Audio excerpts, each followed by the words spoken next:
Next है zero और null matrix, शून्य या रिक्त समूह। तो हम लोग अवयव के टाइप्स के बारे में पढ़ रहे हैं, इसमें से ये आपका है जीरो या रिक्त समूह। तो ऐसा अवयव जिसका जो है सारे एलिमेंट ज़ीरो हों, वो किसी भी ऑर्डर की हो सकती है। 2x2 की हो, मतलब दो आपके रो हो, दो आपका कॉलम है, तो ये 2x2 की हो गई। आपका 2x3 की भी हो सकती है, कैसी भी हो सकती है, या 3x2 की हो, जैसे ये आपका 3x2 की है। तो कोई भी मैट्रिक्स आपका जो है आपकी नल मैट्रिक्स या ज़ीरो मैट्रिक्स कहलाएगी अगर उसके सभी एलिमेंट हमारे जीरो हों। तो ये हमारा जो है ये आपका नल मैट्रिक्स का एग्जाम्पल है कि इस तरह से अगर मिलता है तो हमारा वो नल मैट्रिक्स कहलाएगा। उसके बाद आपकी काफ़ी इम्पोर्टेंट है ये यूनिट और आइडेंटिटी मैट्रिक्स, जिसे इकाई या तत्समक आव्यूह कहते हैं। अब ये ध्यान रखने वाली चीज़ें हैं, जिसमें से ये खास है एक, इसके पहले अभी पढ़ी थी स्क्वायर मैट्रिक्स, वर्ग आव्यूह, जिसके ऑर्डर आपका 3x3, 2x2, जिसमें रो और कॉलम दोनों बराबर हों, वो आपकी स्क्वायर मैट्रिक्स कहलाती है। तो यूनिट या आइडेंटिटी मैट्रिक्स जो है ऐसी स्क्वायर मैट्रिक्स, मतलब रो और कॉलम उसके बराबर हों, जिसके एलिमेंट में जैसे हम लिखें कि ये ना यहाँ लिखा 1, ये 0, ये 0 और 1, इसमें डायगोनल वाले जो एलिमेंट हैं वो हमारा 1 हों और शेष एलिमेंट हमारे 0 हों। ये हमारी 2x2 की। अब 3x3 की लिखें तो 1 0 0 0 1 0 और 0 0 1। अब ये हमारी 3x3 वाली हो गई, ये 2x2 की, ये 3x3 की। यहाँ आप देखें तो जो डायगोनल वाला है उसके एलिमेंट हमारे 1 हैं और बाकी सभी एलिमेंट 0 हैं। इस वजह से इसे जो है यूनिट या आइडेंटिटी मैट्रिक्स कहते हैं। शर्त यह है कि यूनिट या आइडेंटिटी मैट्रिक्स हम हमेशा स्क्वायर मैट्रिक्स की होनी चाहिए, उसमें रो और कॉलम बराबर होने चाहिए और सभी एलिमेंट डायगोनल को छोड़ करके बाकी सभी एलिमेंट 0 होने चाहिए। तो ऐसी मैट्रिक्स हमारी जो है वो यूनिट या आइडेंटिटी मैट्रिक्स कहलाती है। इसे जो है इस एक तरीके से और लिख सकते हैं, जैसे कि AIJ। अब यहाँ AIJ का मतलब समझिए, ये एलिमेंट के तौर पे दिखाया गया है। ऐसी मैट्रिक्स जिसके एलिमेंट I आपका रो के लिए और J आपका जो है कॉलम के लिए है, जिसके लिए हमारा 1 0, 1 का मतलब हमारा जो है रो के लिए हो गया आपका, और ये कॉलम के लिए, मतलब ये डायगोनल वाले के लिए और ये इसके लिए। ये कब होगा वो चीज़ समझें कि I और J डायगोनल के लिए है, तो जब I और J बराबर हों तब 1 हो, और जब I और J बराबर ना हो तब हमारा वो वैल्यू 0 हो। अब यहाँ देखिए, ये पहला वाला एलिमेंट है तो इसका वैल्यू क्या रहती थी 1 1, ये क्या आती थी 2 2, ये 3 3। इसे एलिमेंट ऐसे लिखते थे, जैसे 3x3 का था तो A11 A12 A13। 1 1 का मतलब पहला रो पहली कॉलम, पहला रो दूसरा कॉलम, फिर पहली रो तीसरा कॉलम। ये आता था A21 A22 और फिर ये A23, फिर ये A31 A32 और A33। तो ये आपका A11 देखिए, I और J दोनों बराबर हैं, यहाँ I और J बराबर, यहाँ I और J बराबर। तो I और J अगर बराबर है तो रिजल्ट 1 होगा, और I और J बराबर ना हो, जैसे 2 1 अलग अलग वैल्यू हैं, 1 2 1 3 2 3, तो उन सभी जगहों के एलिमेंट हमारे 0 हों, तो ऐसी मैट्रिक्स को हम जो है यूनिट या आइडेंटिटी मैट्रिक्स कहते हैं। अब इसमें जो हमारा ये वाला एरिया होता है इसे कहते हैं डायगोनल का। इसे मेन डायगोनल, मुख्य विकर्ण या आपका प्रिंसिपल डायगोनल कुछ भी कह सकते हैं, तीनों नामों से जाना जाता है। प्रिंसिपल डायगोनल, मेन डायगोनल आपका। तो इसके जो एलिमेंट हैं ये आपका 1 होने चाहिए और बाकी सभी एलिमेंट हमारे 0 हो, तो वो हमारी यूनिट या आइडेंटिटी मैट्रिक्स कहलाती है।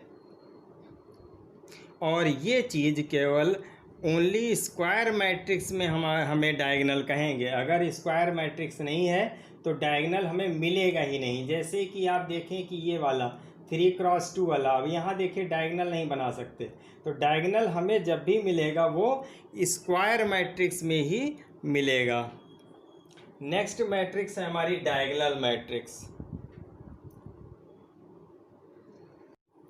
विकर्ण आव्यूह में क्या है, ऐसा स्क्वायर मैट्रिक्स यानी वर्ग आव्यूह जिसमें विकर्ण आव्यूह हमारे हों, शेष एलिमेंट विकर्ण आव्यूह के जो एलिमेंट हैं वो मौजूद हों और उनको छोड़ करके शेष एलिमेंट हमारे 0 हों।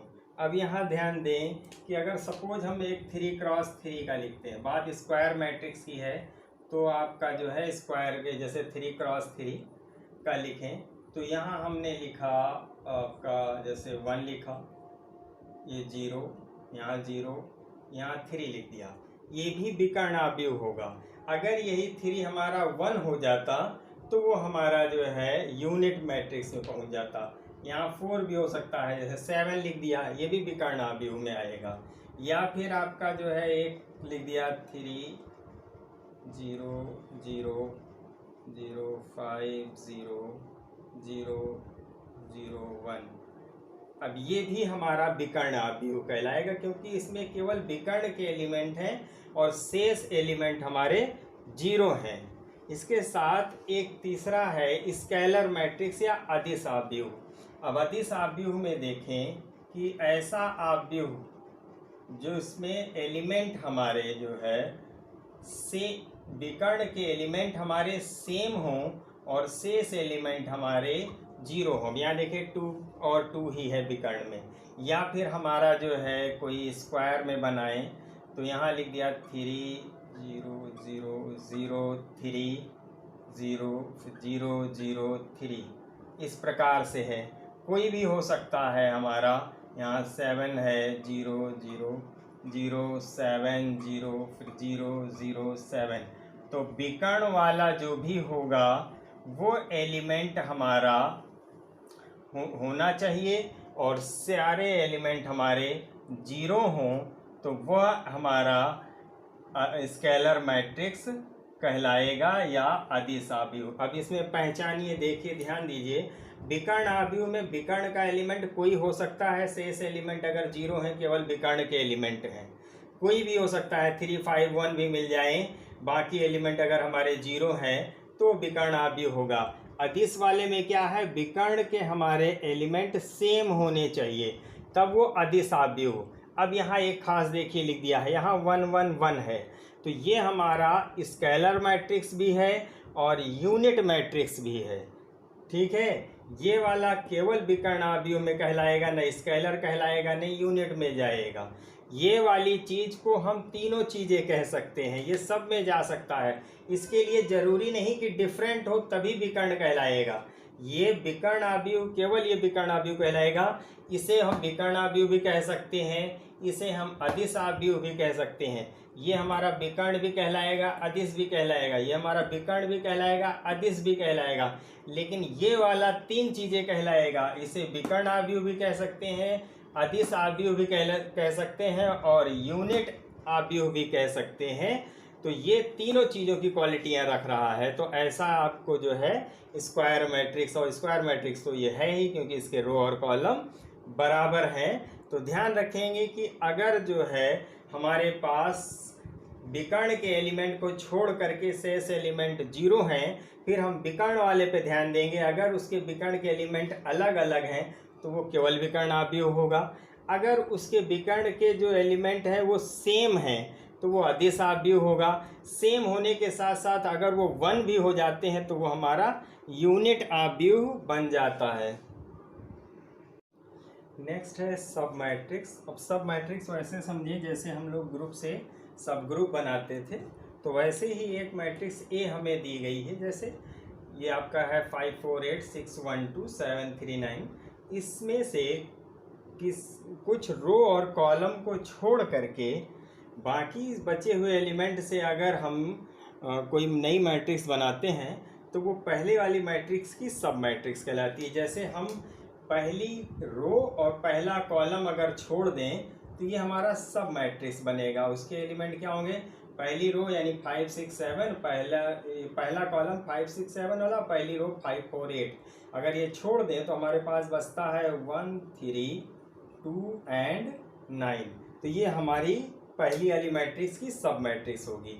या फिर दूसरा हम एक लिखें सी, देखिए यहाँ हम सेकेंड रो और पहला कॉलम छोड़ दें, सेकेंड कॉलम में पहली रो छोड़ दें तो हमारे पास देखिए ये निकल गया और ये निकल गया।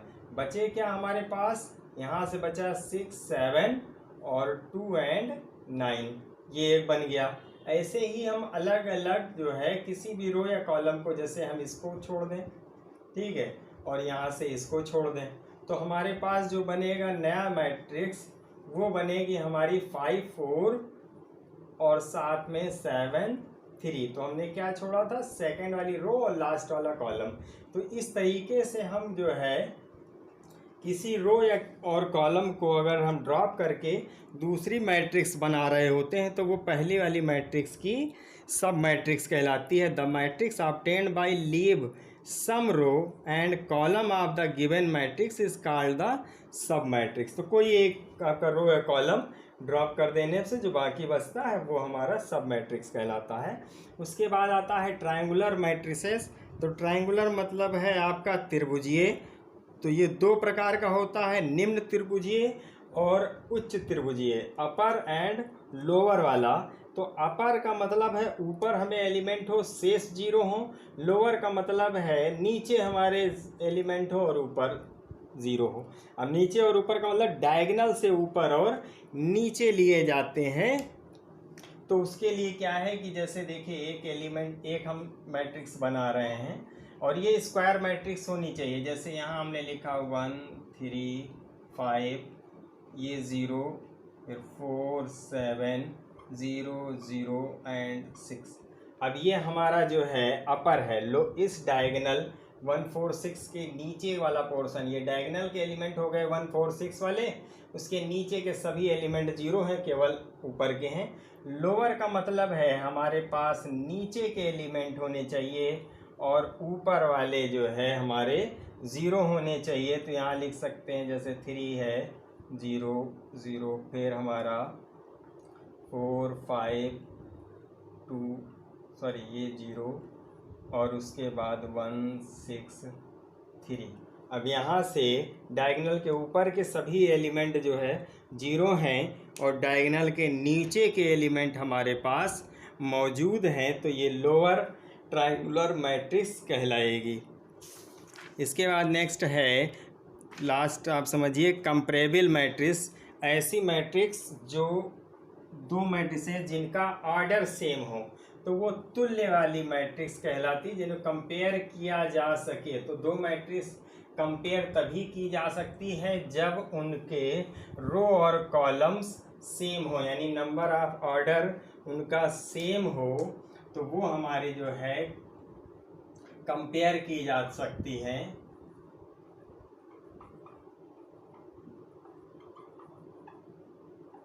जैसे ए हमारी है 2 क्रॉस 3 की,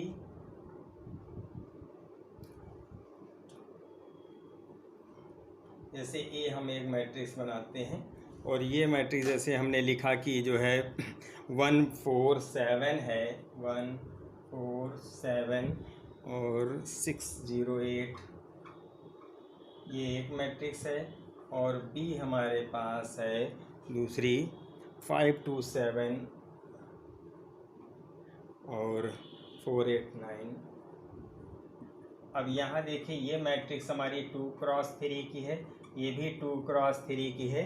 तो दोनों मैट्रिक्स में का ऑर्डर सेम है, एलिमेंट सेम होने की ज़रूरत नहीं है। एलिमेंट सेम हो गए तो मैट्रिक्स इक्वल में हो जाएंगी, सेम हो जाएंगी, पर हमें केवल कंपेयर करने का मैटर है। तो ऐसी दो मैट्रिक्स जिनका ऑर्डर सेम हो वो कंपेयर की जा सकती हैं, इसीलिए वो कंपेरेबल मैट्रिसेस कहलाती हैं। इसके बाद है नेक्स्ट इक्वलिटी ऑफ मैट्रिक्स। तो इक्वलिटी का मतलब होता है दो मैट्रिक्स इक्वल तभी कहलाएंगी जब वो सेम ऑर्डर की हों और उनके जो एलिमेंट हैं वो भी सेम है। कंपेरेबल के साथ ही ये देखिए थर्ड समझिए, equality of matrixes.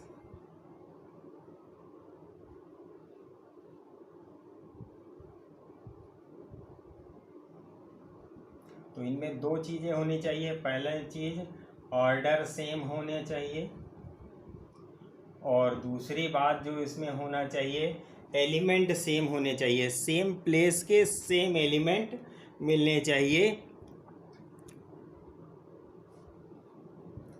Corresponding element same हो, ठीक है, ऑर्डर सेम हो, करस्पॉन्डिंग एलिमेंट सेम हो। जैसे कि ये आपका जो एलिमेंट है 4, ये आपका फर्स्ट रो का सेकंड एलिमेंट है, तो यहाँ भी हमारे पास 4 होना चाहिए। अगर ये 4 है, यहाँ 1 है तो यहाँ 1 होना चाहिए, यहाँ 7 है, यहाँ 4 है, यहाँ 6 होना चाहिए था, यहाँ 0 है तो यहाँ 0 होना चाहिए, यहाँ 8 है तो इसकी जगह पे 8 हो। तो ये आपकी जो है इक्वलिटी कहलाएगी। इसका काम क्या किया जाता है, ऑर्डर सेम हो तो कंपेयर करेंगे, इक्वलिटी हो तो उसी हिसाब से कंपेयर कर सकते हैं। इसका यूज कहाँ से होगा, किसी एलिमेंट में अगर इस प्रकार से मैट्रिक्स दे दी जाए, सपोज कर लिया जाए यहाँ x लिख लिया गया, यहाँ y लिख दिया गया है, यहाँ p है, यहाँ q है, और यहाँ लिखा है 1 2 7 5 ये लिखा हुआ है। दोनों देखिए इक्वल के सिंबल में लिखे हुए हैं, दोनों का ऑर्डर सेम है इसलिए कंपेयर कर सकते हैं, और एलिमेंट सेम है होंगे क्योंकि बीच में इक्वल का सिंबल लगा हुआ है। यहाँ से हमें x की वैल्यू 1, y की वैल्यू 2 मिलेगी, p की वैल्यू 7 मिलेगी और q की वैल्यू 5 मिलेगी। तो इस प्रकार से हमारा इक्वलिटी ऑफ सिंबल में इक्वलिटी ऑफ मैट्रिसेस होता है। अगर इक्वल में दिया गया है और ऑर्डर सेम है तो उनका जो है कंपेयर कर सकते हैं हम। नेक्स्ट देखते हैं एडिशन ऑफ मैट्रिसेस। तो दो मैट्रिसेस का एडिशन कैसे करते हैं, इसके लिए एक क्वेश्चन लिया है, एक्सरसाइज 4.1 का ही है, क्वेश्चन नंबर 4। तो दो मैट्रिसेस को ऐड करना, फिर दोनों मैट्रिक्स का सब्ट्रैक्शन यानी डिफरेंस निकालना। तो जरा पहले देखते हैं ऐड करना। तो ऐड करने के लिए सबसे पहली चीज़ तो ये ध्यान रखें कि जब भी मैट्रिक्स दी गई है बोले ऐड करना है, तो ऐड करने से पहले ध्यान देना है उनका ऑर्डर सेम होना चाहिए। यहाँ देखिए ये आपका 3x3 का है और ये भी 3x3 का है। तो इसे जब ऐड करेंगे तो आपका जो है सभी एलिमेंट मतलब करस्पॉन्डिंग एलिमेंट, पहली रो का पहला कॉलम, दूसरी मैट्रिक्स में भी पहली रो का पहला कॉलम ही ऐड होगा।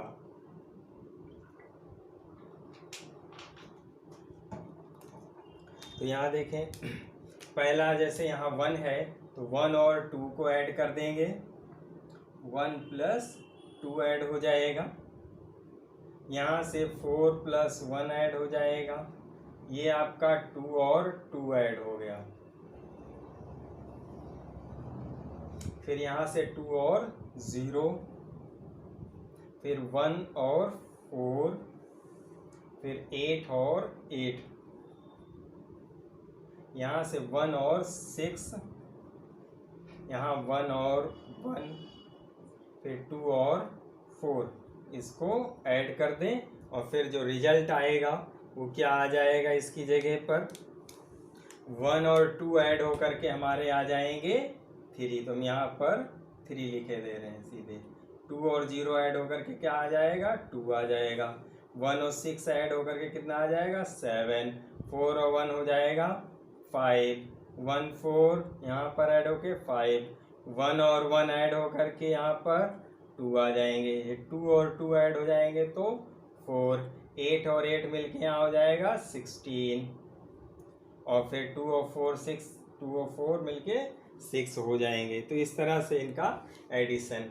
अब सब्ट्रैक्शन में ध्यान दीजिए, ए में से बी सब्ट्रैक्ट करना है तो ए के एलिमेंट से सब्ट्रैक्ट करें। 1 में से 2 सब्ट्रैक्ट करेंगे तो माइनस का 1, 4 में से 1 सब्ट्रैक्ट करेंगे तो 3, 2 में से 2 सब्ट्रैक्ट करेंगे तो 0, फिर 2 में से 0 सब्ट्रैक्ट करेंगे तो 2, 1 में से 4 सब्ट्रैक्ट करेंगे तो माइनस का 3, 8 माइनस 8 करेंगे तो 0, फिर 1 माइनस 6 करेंगे तो माइनस का 5, 1 माइनस 1 करेंगे तो 0, 2 माइनस 4 करेंगे तो माइनस का 2 आ जाएगा। सिमिलरली अगर हम b माइनस ए निकाल रहे हों तो हम b वाले में से a के एलिमेंट सब्ट्रैक्ट करेंगे। एडिशन में कोई टेंशन नहीं होती, b और a आगे पीछे लिखे जाएं, लेकिन एडिशन में a प्लस बी और b प्लस ए आपका बराबर होता है। ये प्रॉपर्टी अभी देखेंगे। और b माइनस ए अगर करें तो 2 में से हम सब्ट्रैक्ट करेंगे, 2 माइनस 1 करेंगे तो 1 बचेगा, फिर 1 माइनस 4 करेंगे तो माइनस का 3 बचेगा, 2 माइनस 2 करेंगे तो 0 आ जाएगा, फिर 0 माइनस 2 करेंगे तो माइनस का 2 आएगा, 4 माइनस 1 करेंगे तो प्लस का 3, 8 माइनस 8 करेंगे तो 0 आ गया, फिर 6 माइनस 1 करेंगे तो 5 आएगा, 1 माइनस 1 करेंगे तो 0 आएगा, और 4 माइनस 2 करेंगे तो प्लस का 2 आ जाएगा। तो इस प्रकार से आप पाएंगे कि एलिमेंट दोनों मैट्रिक्स जो a माइनस बी है और b माइनस ए है, ये आपकी दोनों अलग अलग मैट्रिक्स हैं।